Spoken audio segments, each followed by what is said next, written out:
Donald Trump.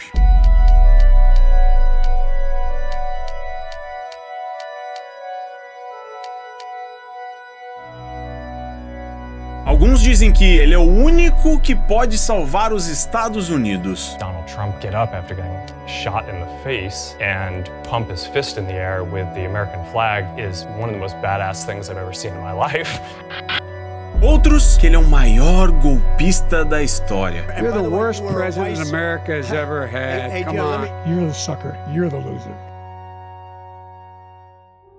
Sem dúvida, Donald Trump é uma das figuras mais controversas do século XXI. Enquanto a sua fortuna passa da casa dos 5 bilhões de dólares, com direito a seu próprio avião de luxo, clubes de golfe e prédios com o seu nome, na vida pessoal as coisas são um pouco mais complicadas. Mas de onde que vem tanto dinheiro? Como que Trump se tornou tão rico? Nesse vídeo nós vamos dissecar a mente e os negócios de Trump e entender quais os prompts mentais que fizeram ele bilionário e presidente dos Estados Unidos, para que você também possa modelar a sua forma de pensar e finalmente ter sucesso. Mas antes, claro, se inscreve aqui no canal para que você possa aprender e evoluir e conseguir ter sucesso na vida pessoal e também profissional. Aqui eu te ensino a como ganhar, investir e a multiplicar em dólar. Então se inscreve aqui, ativa as notificações e bora pro vídeo.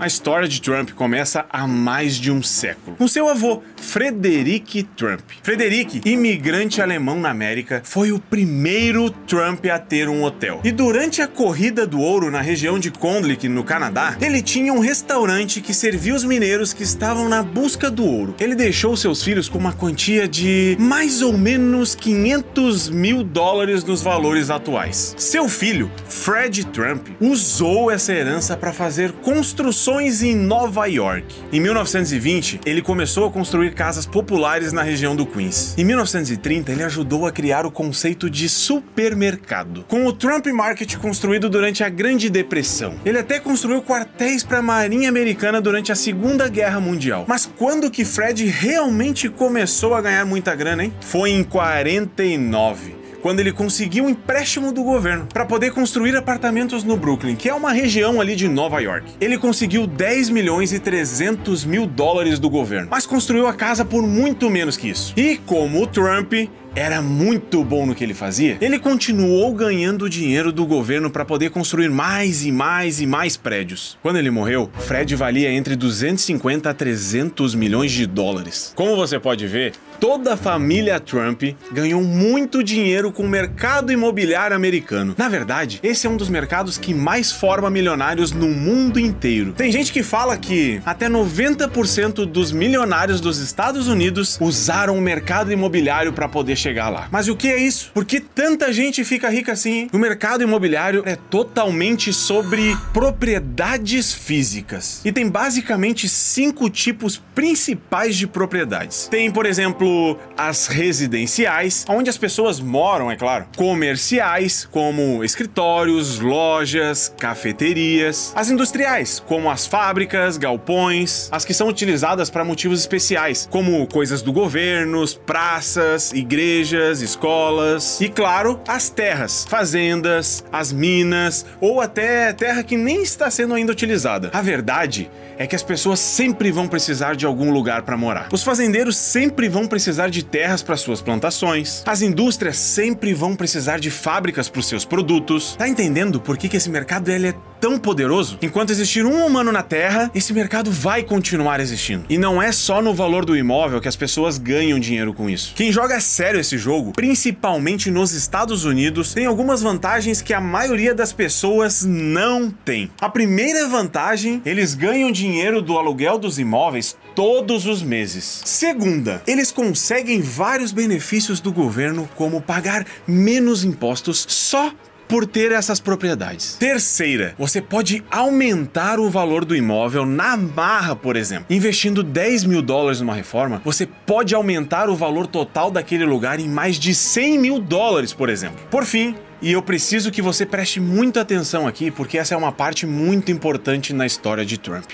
a alavancagem. E o que isso significa? Significa que você pode construir um prédio de 10 milhões de dólares, mesmo que você não tenha uma mísera moeda no bolso. Consegue compreender isso? E é o que muita gente rica faz. É pegar um empréstimo com juros mais baixos para poder construir um imóvel. E com a própria renda dele. Ou seja, com o que as pessoas ou negócios estão pagando de aluguel. Você paga um empréstimo de volta. Isso muitas vezes é ótimo para poder aumentar o teu patrimônio. Mas também isso pode dar muito errado, como tu vai ver daqui a pouco. Mas por que você tá falando tudo isso sobre o mercado imobiliário americano? É porque por muito tempo, só quem tinha centenas de milhares de dólares conseguiria investir nesse mercado. Mas se eu te falar que hoje você pode começar investindo nisso que eu estou te falando com menos de 50 reais, com os famosos REITs, os fundos imobiliários americanos. Você pode participar desse mercado mesmo sem ser um milionário. Inclusive, foi uma das estratégias que eu utilizei quando eu comecei a investir em dólar. É como se Trump fosse construir um prédio que custa mais de 10 milhões de dólares e ele não tivesse todo esse dinheiro. Mas dessa vez, ao invés de pedir emprestado para o banco, ele decidisse investir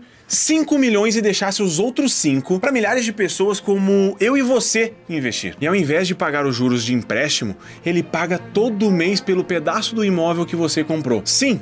Você recebe todos os meses pelo seu investimento. Bacana demais, né? Então fica ligado e já dá o like aqui agora se tu tá gostando desse tipo de conteúdo. Mas por que eu tenho que dar um like? Porque você vai ajudar esse conteúdo a chegar a mais pessoas que estão aqui querendo evoluir assim como você. E num próximo vídeo eu vou te mostrar ainda como que você vai começar a investir no mercado americano mesmo com pouca grana. Porque aqui, é claro, a meta é dólar.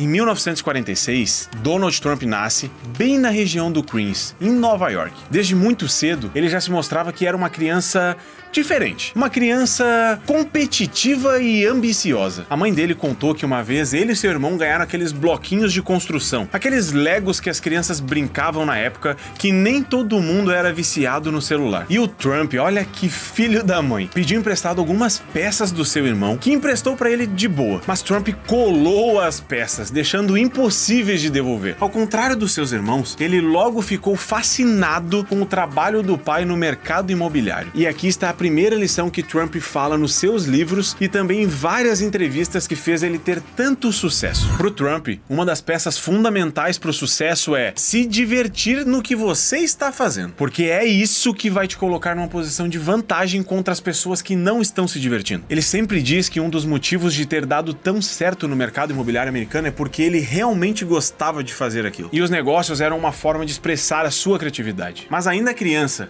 na escola, Trump era agressivo e indisciplinado. Então seus pais resolveram mandar ele para uma escola militar. Lá ele diz que aprendeu a ter a disciplina que fez ele ter tanto sucesso. Depois de se formar na escola em 1964, Trump começou a sua faculdade na Universidade de Fordham, mas ele se formou na Wharton Business School, na Universidade da Pensilvânia, mesmo lugar onde se formaram pessoas como Elon Musk, Sundar Pichai, que é o CEO do Google, e John Sculley, ex-CEO da Pepsi. Formado e com 22 anos, Trump começa a trabalhar na empresa da família, mas ele tem uma visão diferente pro futuro. Enquanto seu pai focava muito em fazer os prédios mais econômicos possíveis e construía nas periferias de Nova York, Trump sonhava maior. Ele queria ter prédios luxuosos na região mais cara de se morar nos Estados Unidos, Manhattan. E o destino parecia realmente estar a favor de Trump. Nos anos 70, Nova York estava um caos completo. A cidade foi tomada pelo crime, prostitutas e drogados andavam pela Times Square, o Central Park se tornou o centro de assaltos e assédios, e os metrôs eram considerados extremamente perigosos por causa dos roubos e das falhas mecânicas cada vez mais frequentes. O que antes era considerado Fun City, cidade da diversão, se tornou Fear City, cidade do medo. Com a pobreza aumentando e o movimento da classe média em direção aos subúrbios, a cidade não conseguia mais arrecadar impostos suficientes para poder pagar as contas no final do mês. Só para você ter uma ideia, Nova York estava devendo mais de 11 bilhões de dólares. Milhares de funcionários públicos, entre eles muitos policiais, tiveram de ser demitidos, o que, claro, piorou ainda mais a situação. E foi no meio de tudo isso que Donald Trump viu uma oportunidade.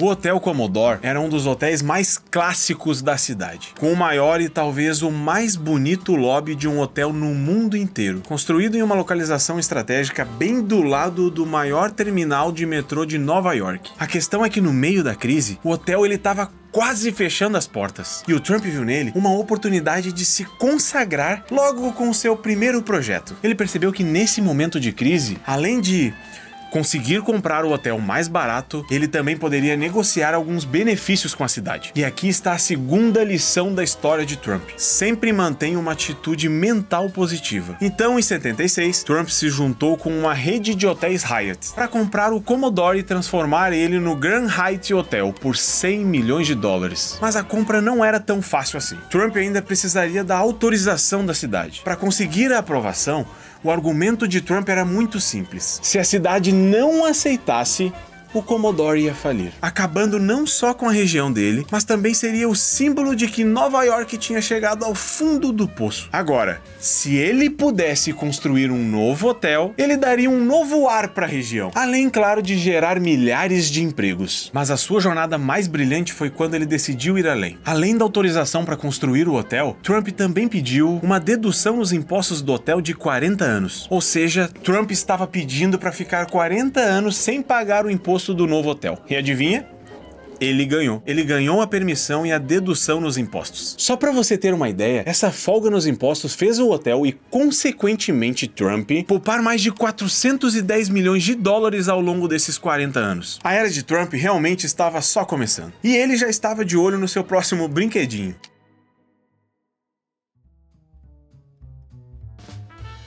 Na verdade, Trump já estava de olho nele desde que chegou em Manhattan em 1971. No seu livro, The Art of the Deal, Trump diz que aquela era a melhor localização de toda Nova York, e ele já visualizava a construção de um prédio grandioso ali. Em 75, quando ele ainda era ninguém na cidade, e ainda estava lutando para construir o Grand Hyatt, ele fez uma proposta pela localização e recebeu isso aqui como uma resposta: você deve ser maluco se acha que tem alguma chance da gente te vender esse terreno aqui incrível. Ele pensou que aquele terreno nunca seria vendido nem para ele nem para ninguém. Mesmo assim, Trump não desistiu. Ele passou meses e meses mandando carta atrás de carta para poder tentar convencer o pessoal da empresa a vender aquele lugar. E nada. Até que, 3 anos depois, ele leu no jornal que a empresa dona da localização estava à beira da falência. Na hora, ele ligou para o novo CEO e esse foi o início da Trump Tower.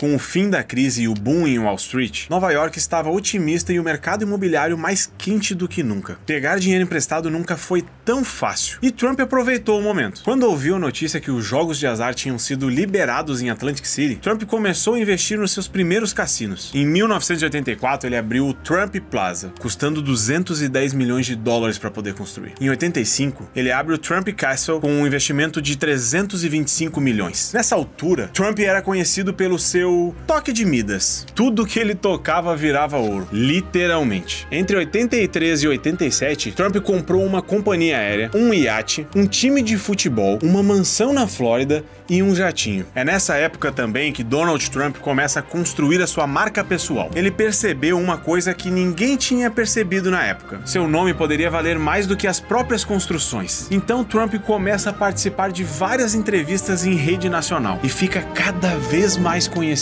Mas ele queria mais. Ele queria ser o centro do mundo. E nada melhor para isso na época do que lutas de boxe. Antes disso, todas as lutas mais importantes da época aconteciam em Las Vegas. Mas Trump decidiu desafiar o sistema e promover grandes lutas no Trump Plaza. E isso coloca ele lado a lado com as maiores celebridades de Hollywood. De repente, Trump se torna esse ícone, esse símbolo do sonho americano. Basicamente, o que tinha o seu nome vendia. Inclusive, até hoje, existe um produto com o rosto de Trump que continua vendendo muito e que qualquer pessoa no mundo inteiro pode vender e também ganhar em dólar. Saca só, essa é a moeda do Trump. Por incrível que pareça, agora que o Trump tá de novo mais popular do que nunca, essa essa é uma das formas mais simples de começar a ganhar dinheiro em dólar, até para você que mora fora, ou simplesmente querer receber em dólar mesmo morando no Brasil. Eu não te prometo que esse é um método rápido e fácil, nem que você vai ficar milionário em uma semana, como um monte de guru que te fala por aí. Mas existe um processo que você pode seguir e ganhar cada vez mais. E esse é o mesmo método que eu utilizei para sair de uma dívida, só para te ter uma ideia, de mais de 300 mil dólares quando eu estava morando nos Estados Unidos e sem saber falar inglês. Se você quiser aprender como fazer isso na prática, com quem vive isso e quem realmente colocou em prática, eu vou deixar um link aqui na descrição te explicando todo o passo a passo e tudo o que você precisa saber. Bom, chega de papo e vamos voltar à história. E como toda boa história de sucesso, uma hora o ego começa a ficar cada vez mais inflado. Pessoas que trabalhavam com Trump nessa época contam que ele se tornou insuportável. Ai de quem fosse contra o que ele dizia. Ele estava cada vez mais arrogante e se sentindo dono do mundo. E para provar mais uma vez a sua grandeza, em 89 ele decide dar um salto maior do que a perna. Algo que supostamente colocaria ele no controle da cidade de uma vez por todas.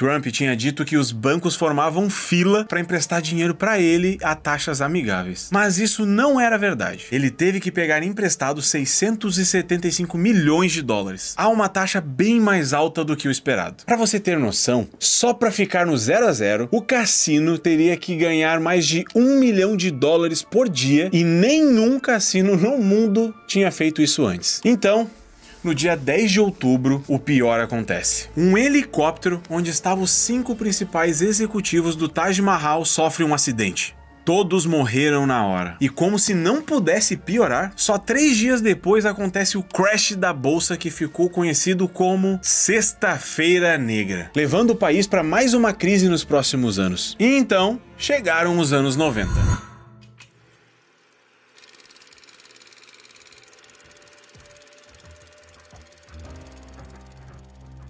Do mesmo jeito que o Trump se consagrou nos anos 80, ele teve uma queda nos anos 90. Para começar, com um divórcio milionário. Depois de ter um caso com uma modelo amadora enquanto ainda era casado com Ivana Trump, que inclusive era responsável por gerenciar a Trump Tower e os seus 2 cassinos, a relação dos dois é destruída e Ivana sai do relacionamento com 20 milhões de dólares. A modelo que Trump teve um caso se tornaria sua segunda mulher, depois de ficar grávida num casamento que durou de 93 até 1999. Mas além dos problemas de relacionamento, Trump agora estava com uma bomba financeira nas mãos. Ele simplesmente não ia conseguir pagar o que devia. A situação foi tão desesperadora que um dia um suposto advogado entrou num dos seus cassinos e comprou entre 3 a 4 milhões de dólares, mas não fez nenhuma aposta. 3 a 4 milhões de receita adicional. Exatamente o que o cassino precisaria poucos dias depois para pagar as suas contas. Acontece é que o tal advogado era o seu pai. No momento de maior desespero financeiro, Trump teve de chamar o seu papai para poder salvar ele. Mas para ficar ainda pior, lembra que eu te falei da alavancagem quando ele estava falando do mercado imobiliário? Pois é, a maior parte das compras de Donald Trump foram através dessa alavancagem. Ou seja, pegando dinheiro emprestado para pagar depois com a renda das propriedades. Mas com o país em crise e as pessoas evitando gastar dinheiro, esse plano obviamente que não deu muito certo. Para você ter uma ideia, Trump chegou a acumular uma dívida de 3 bilhões de dólares nos seus negócios e mais de 900 milhões no seu nome. Então, em troca de um empréstimo de emergência, ele teve de vender o seu iate, sua companhia aérea e parte do Grand Hyatt, o primeiro projeto dele. E isso salvou o Trump do que seria o maior fracasso de toda a sua história, declarar falência pessoal. E toda essa experiência marcou o Trump para sempre. Agora ele não seria mais o empresário do ramo imobiliário. Ele teria que se reinventar.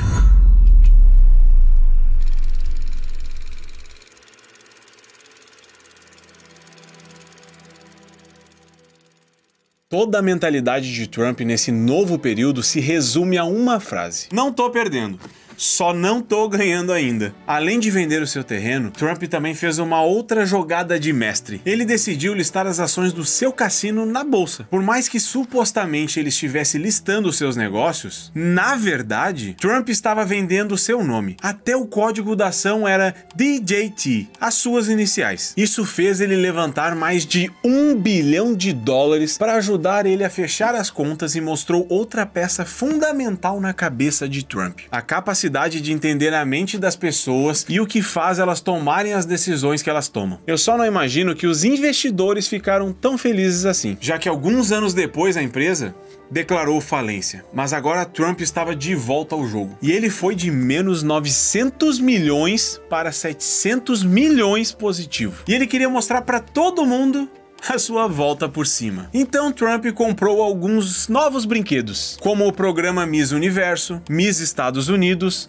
e Miss Estados Unidos Jovem. Ele também comprou um novo prédio de 70 andares e mudou o nome dele para The Trump Building. E muito importante, Trump lançou o seu novo livro, The Art of Comeback, ou A Arte do Retorno, onde ele falou pro mundo inteiro que estava de volta e que se lembrava de quem deixou ele na mão quando as coisas ficaram difíceis. Então chega a virada do século. Os anos 2000 marcariam a nova imagem de Trump. E tudo por causa de um programa que teve um dos maiores sucessos da história da televisão americana. A ideia inicial do Aprendiz era ter um host diferente a cada temporada. Mas como Trump conseguiu uma audiência tão forte, a série virou toda dele. O programa era um reality show, onde vários participantes competiam entre si e o vencedor trabalharia nas empresas de Trump. De repente, todo mundo esqueceu dos seus fracassos nos anos 90 e começou a admirar Trump como um grande empresário. Ele ficou ainda mais popular do que nos anos 80. E a sua popularidade vai ser extremamente importante no próximo capítulo da sua vida.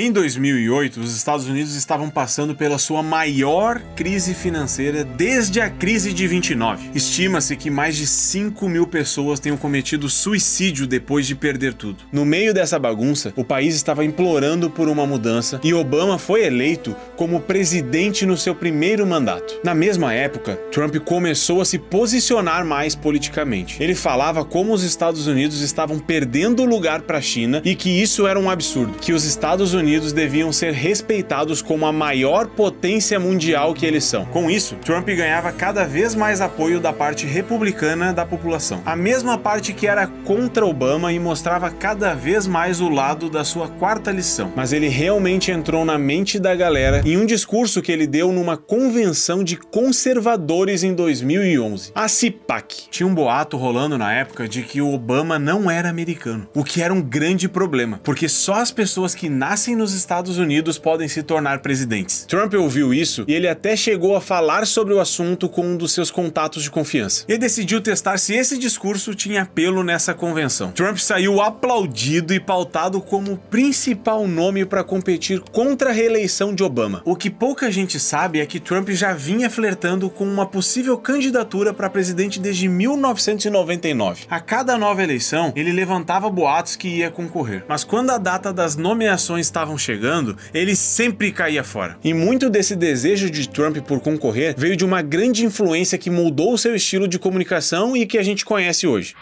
Jesse Ventura.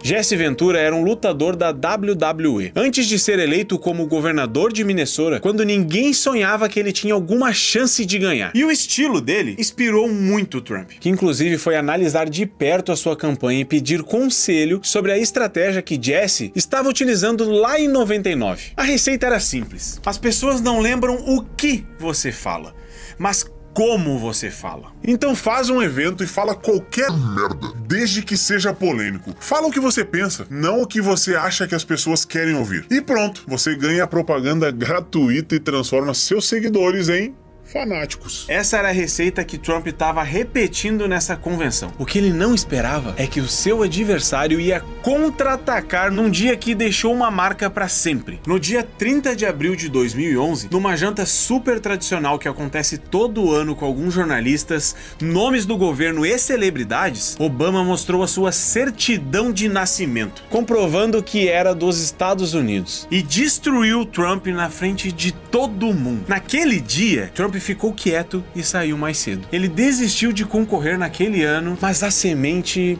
ela estava plantada. Ele não ia desistir até vencer essa eleição. Então, em 2016, dessa vez mais preparado que nunca, Trump enfrenta Hillary Clinton, numa campanha que mudou para sempre o cenário político no mundo inteiro. Essa campanha foi realmente uma guerra. O país estava mais dividido que nunca. E quando o Washington Post vazou uma conversa que Donald Trump teve com um apresentador de um programa anos atrás, com uma fala que poderia acabar com as suas chances de ganhar a eleição, ele decide travar a campanha por alguns dias. Alguns pensaram que ele ia até desistir. Quem pensou isso certamente não conhece Donald Trump. Nesse pedido de desculpa, Trump deixou claro que não ia desistir e ia contra-atacar da mesma forma que Obama fez com ele em 2011. Ele usou o fato de Bill Clinton, ex-presidente e marido da sua concorrente, de ter assediado mulheres no passado, e a Hillary de ter ficado do lado dele. Não só isso, ele foi totalmente pro ataque. Trump reuniu as vítimas para poder depor contra Bill Clinton, e uma delas disse exatamente o seguinte: o Sr. Trump pode ter falado algumas palavras más, mas o Bill Clinton Me estuprou. E assim Trump virou o jogo, mais uma vez. Ninguém pensava que ele ia concorrer e ele concorreu. Ninguém pensava que ele iria durar na corrida eleitoral e ele durou. Ninguém pensava que ele seria nomeado e ele foi. Ninguém pensava que ele seria eleito e, de novo, Trump provou que todo mundo estava errado. Pode falar o que quiser sobre o Trump, mas isso tudo é só uma prova de que a sua vida inteira ele seguiu a última lição desse vídeo. Trump percebeu que a vida é um jogo e ele ficou obcecado nesse jogo. Então minha pergunta para você é: o quão bem você está jogando o jogo da vida? Espero que você tenha gostado desse vídeo e já aproveita para deixar aqui nos comentários qual é o próximo milionário da lista que você gostaria de ver aqui no canal. Isso vai me ajudar e a gente vai conseguir ter um próximo episódio. Então deixa a sua sugestão e até um próximo vídeo. Bora pra cima que a meta é dólar.